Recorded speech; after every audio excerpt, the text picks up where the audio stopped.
Hola a todos, mi nombre es Pablo Espaletra, soy cardiólogo intervencionista del instituto y en esta oportunidad les voy a hablar sobre el rol de las imágenes intravasculares en la sala de cateterismo, puntualmente el rol del IBUS o ecografía intravascular, que es el método más utilizado en Argentina y Latinoamérica como imagen intravascular.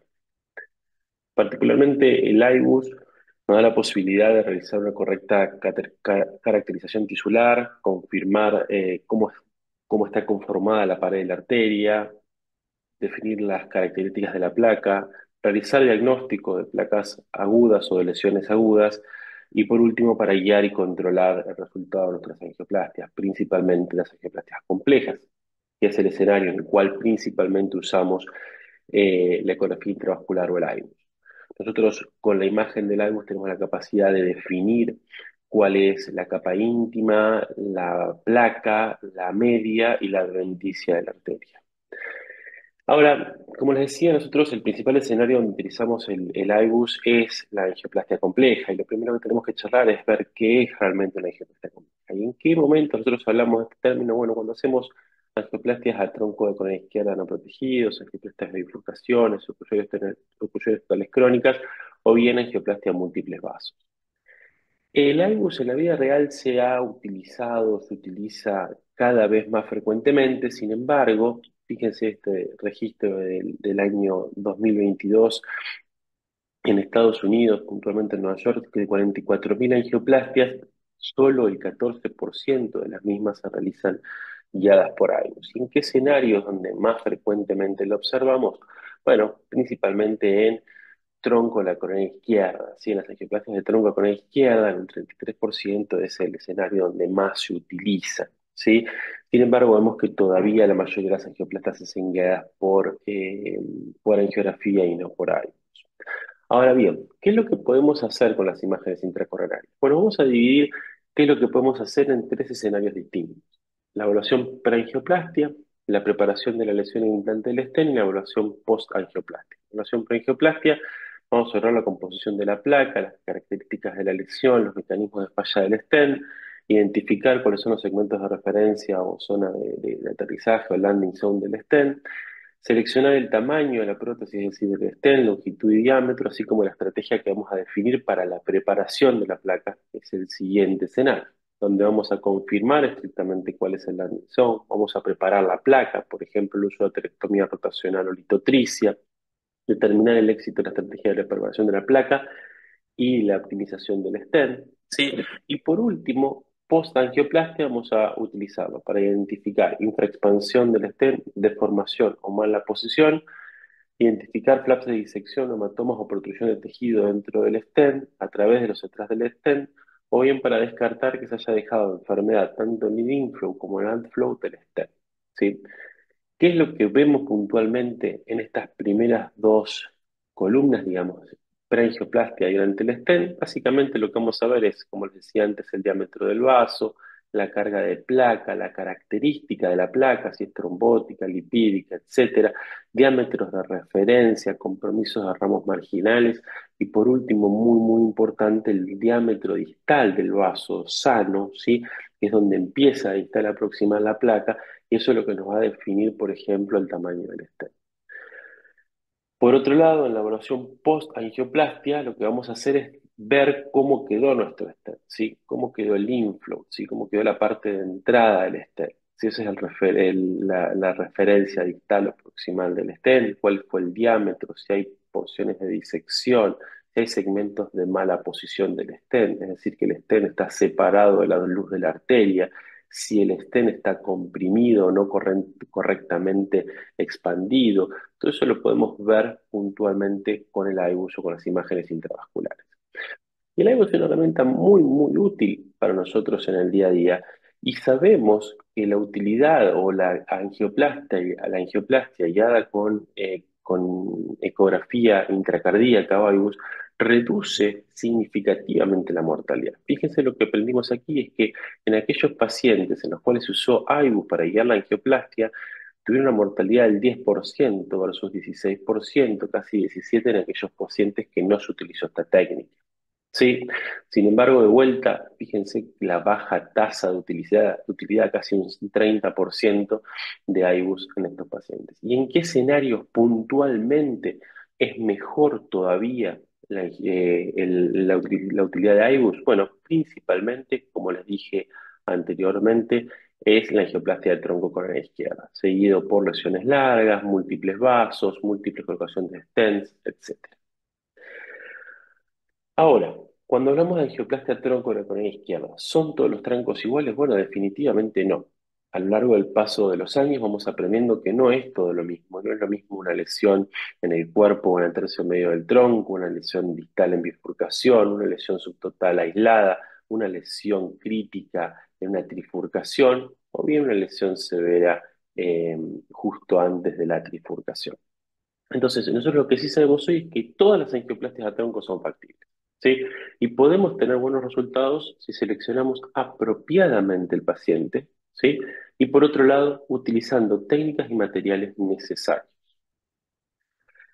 Vamos a pensar juntos un poquito y yo les quiero compartir un caso para que todos estemos hablando el mismo idioma. Un paciente masculino, 68 años, hipertenso y dislipémico, con angina en clase funcional 2, con un SPECT, con isquemia severa anterior. Este es el cateterismo que le realizamos. ¿Sí? Ustedes pueden observar aquí que se ve una lesión distal del tronco de la coronilla izquierda, una lesión proximal de la descendente anterior. Sí, sin embargo, nosotros nos generaba dudas la severidad de estas lesiones. Por angiografía, la verdad que no parecen lesiones tan severas, sí parecen lesiones más bien moderadas, y en ese caso decidimos hacerle AIBU. ¿Sí? Fíjense cómo vamos a ver esta placa del ostium de la descendente anterior. Este es el tronco de la descendente anterior. El ostium de la descendente anterior es una placa severa y severamente calcificada. Fíjense cómo observé entre hora 9 y hora 1 esa placa de calcio que genera sombra acústica hacia atrás. Lo mismo que vemos entre hora 3 y hora 8 aproximadamente, otra placa de calcio que genera sombra acústica hacia atrás. Casi podríamos decir que tiene calcio concéntrico. Esta placa, por supuesto, era severa. En el tercio proximal medio de la escena anterior vemos otra lesión, también con una placa distal que ahora se las voy a mostrar en breve. Fíjense aquí cómo se ve el tronco distal, que también tiene una obstrucción severa, el tronco proximal sin lesiones y la placa que le decía con severa calcificación en el tercio proximal medio de la arteria descendente anterior. ¿Sí? Entonces, tenemos un paciente con múltiples lesiones de tronco de sede anterior proximal. Entonces, qué es lo que sabemos de este tipo de angioplastias? Bueno, nosotros sabemos que esta angioplastia es poco frecuente, ¿sí? Pero sin embargo ha ido incrementando en los últimos años. Fíjense cómo aumentó la cantidad de angioplastias que se han realizado desde el 2009 hasta el 2016, cómo se fue incrementando la cantidad de pacientes sometidos a angioplastia de tronco de coronilla izquierda. Acá tenemos que tener muy en cuenta que el IBUS es una herramienta de gran utilidad para definir la severidad de estos pacientes. Nosotros sabemos que en aquellos pacientes que tienen áreas luminales del tronco mayores a 6 milímetros de diámetro, tienen obstrucciones que no son significativas o que no tienen impacto clínico ni en eventos, aquellos pacientes que tienen menores de 4,5 milímetros cuadrados de área luminal mínima son significativas y requieren intervención, y en el medio hay una zona gris, que esos pacientes que están entre 4,5 y 6 estrictamente por guía menos de 6 podríamos decir que son significativas, pero sabemos que ese punto entre 4,5 y 6 es un área gris, donde sumarle fisiología al estudio invasivo es de gran utilidad. En el registro Main Compare con 10 años de seguimiento, lo que aprendimos fue que aquellos pacientes que le hacíamos angioplastia tronco guiado por IBUS tenían una reducción significativa en la mortalidad de cualquier causa y en el compuesto de mortalidad de cualquier causa, infarto Q o stroke, ¿sí? Por lo tanto, de vuelta apoyando la necesidad de incrementar ese número de uso o de utilidad de iBus, que como les mostré al principio, por lo general no supera el 30%, y nosotros cada vez hacemos más énfasis en la necesidad de realizar este tipo de angioplastias guiadas por iBus. A su vez, en el Renovate Complex PCI Trial de vuelta muestra cómo aquellos pacientes sometidos a angioplastia guiada por IVUS tenían menor tasa de falla del vaso, ¿sí? O menor tasa de falla del implante del stent en el vaso, ¿sí? En un subanálisis de este mismo estudio aprendimos que aquellos pacientes a los cuales se les realizó la angioplastia de tronco puntualmente guiada por IVUS tuvieron una reducción significativa en la mortalidad cardiovascular y en la mortalidad de cualquier causa. ¿Sí? Y esto a su vez fue más marcado, se observó una mayor reducción de la mortalidad en aquellos operadores con menos experiencia. ¿Sí? Y esto es un punto importante, ¿no? Porque cuando nosotros empezamos a hacer este tipo de angioplastias, tenemos que apoyarnos fuertemente en, por ejemplo, la utilidad de este tipo de métodos para mejorar la calidad de nuestras angioplastias. Ahora, veamos qué es lo que hicimos con nuestro paciente. Recuerden que había obstrucciones severas en el ostium de la coronaria izquierda, en el ostium de la sede anterior, en el segmento distal del tronco y en el segmento proximal de la descendente anterior. Fíjense cómo se ve muy bien en el mismo IVUS que hicimos desde la descendente anterior hacia el tronco. Fíjense cómo se ve marcado en amarillo la lesión bien severa de la descendente anterior. Sin embargo, se llega a ver la desembocadura o el nacimiento, mejor dicho, de la arteria circunfleja y un ramo intermedio que no tienen nada de placas. Y esto nos facilita mucho el planning de la estrategia de cómo afrontar este tipo de angioplastias. ¿Sí? Nosotros, debido a la severa calcificación que habíamos visto en el IVUS, decidimos hacer litotricia intravascular, es decir, inflar unos baloncitos dentro de la arteria que nos ayudan en base a ultrasonido a fragmentar el calcio. ¿Sí? Aquí pueden ver cómo hicimos inicialmente en la litotricia intravascular y fíjense cómo la placa de calcio que estaba ahí en el segmento proximal de la arteria sede anterior ya se ve toda fragmentada, toda rota. Eso es lo que nosotros buscamos para que después, cuando nosotros queramos dilatar esa arteria con varones no complacientes y poniendo el stent, podamos realmente abrir correctamente la arteria. Fíjense cómo se ve muy bien la fragmentación también del calcio que había sobre el tronco de la coronaria izquierda distal. Y bueno, el segmento proximal no tuvo lesiones. Aquí tienen la imagen pre-litotricia intravascular y post-litotricia. Fíjense, esta es la imagen del tronco. Fíjense cómo en la imagen de la izquierda se ve muy bien el calcio entero y en la imagen de la derecha se ve el calcio fragmentado. ¿Sí? Posteriormente a eso se decidió el implante de un stent, en este caso de 4x28.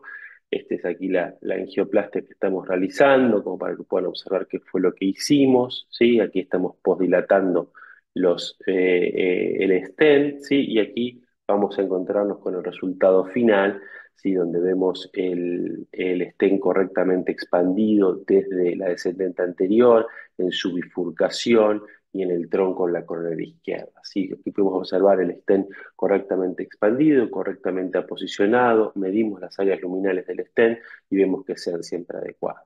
¿Sí? Ahí vemos la parte del segmento más proximal del tronco, bien aposicionado en todo. Si ustedes miran estos puntitos más brillantes, son los strats del stent, y van a ver que está correctamente posicionado contra la pared de la arteria.